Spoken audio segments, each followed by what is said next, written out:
ल अब यो हो फाइनल राउन्ड यसमा छ राकेश महर्जन फ्रम पाटन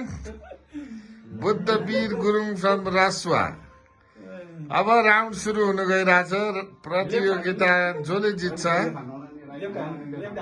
प्रतियोगिता जसले जित्छ उसले 500 रुपियाँ पाउँछ ल लेफ्टै खेल्थ्यौ न लेफ्ट खेल्थ्यौ होइन एउटा मात्रै खेल्न पाइन्छ ल ल लेफ्टै खेल्थ्यौ रे ल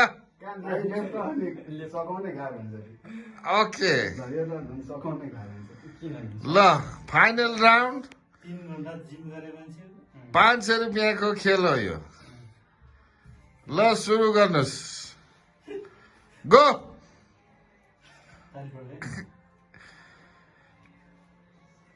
पाटनले ल्याउँदैछ पारा पारा